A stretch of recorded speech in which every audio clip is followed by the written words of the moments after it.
Wow, I like that definition. Yes, that's the definition I was looking for. Somebody that imparts knowledge. What does it mean to impart something? Let's break the grammar down. Our teachers, what does it mean to impart? No, we are going to the other side. What does it mean to impart? The word, English word impart, what does it mean?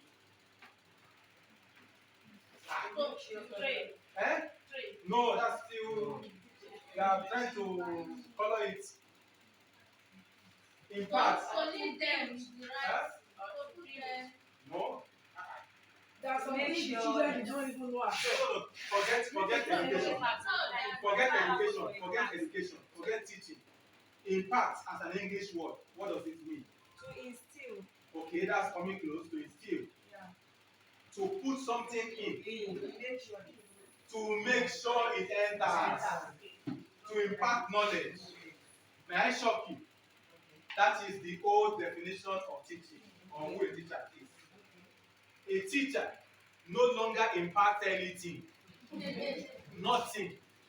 Everything you can impart, those children, they have it in their hand. See, when we talk these things, don't look at Nigerian children. Don't look at children in Ipaja. Look at the children in the world. Every child in this generation, the lesson I'm going to take them at what's the last great lesson, which is engaging digital natives. Every child today is born into the technology era. Every child today is born into the information age. What that means is that children know more than you. Every child, my child today now, she's going to be 6 by October.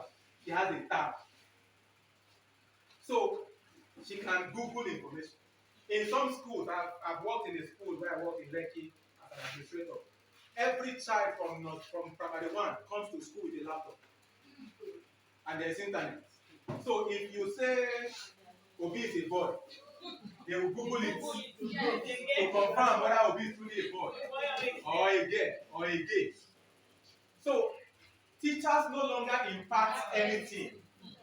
The things that teachers do today is to facilitate learning. Information is already available. The job of a teacher now is to help the students to determine what is relevant and what is not. So your job, if you think, is to impart, maybe you can continue to impart in Ipaja. But if you make mistake, leave your Ipaja and go to Lekki, or you go to America, or UK, and you say you want to impart learning, you will be left behind. Because there's nothing you want to say that they don't already know. So your job today, not 20 years ago, is to help the children know what is relevant information. The relevant information that they need for their success. Not just to, because the dilemma for children today is the avalanche of information. There's too much information on air, in the social media, everywhere, on net. There's too much information.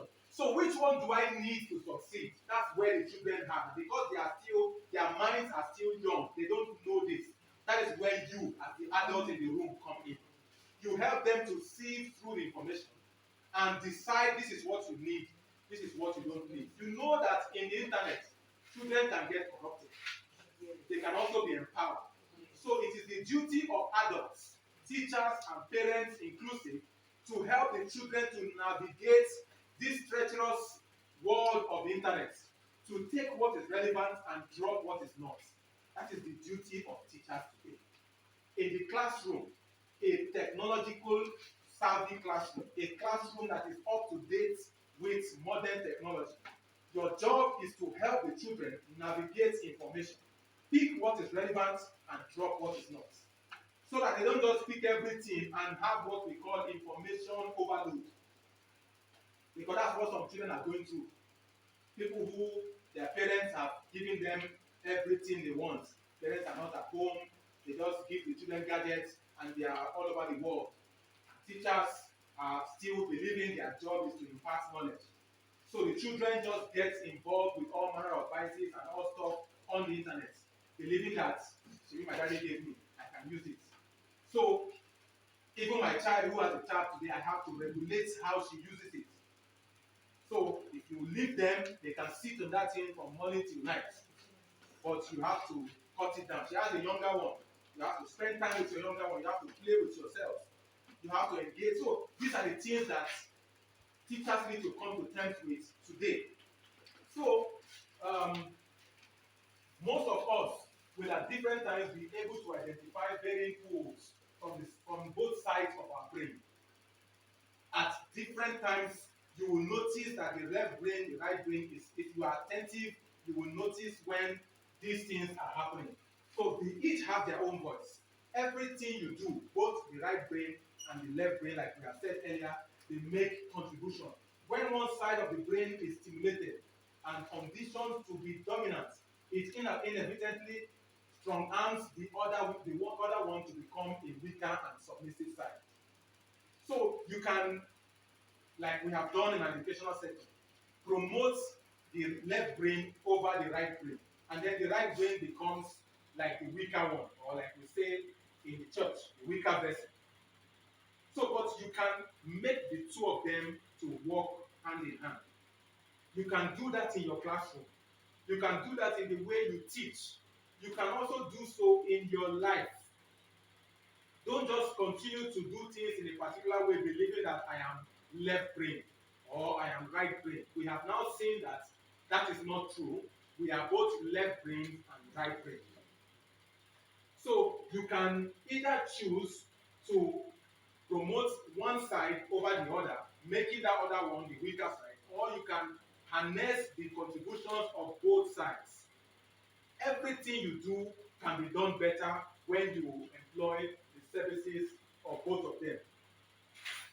So, again, whether a child works out a complicated algebraic equation or paints an abstract work of art, both sides of the brain made inputs. Whether you are doing mathematics or a mathematical equation or you are painting art, both sides of our brain made inputs. That's it. Thank you.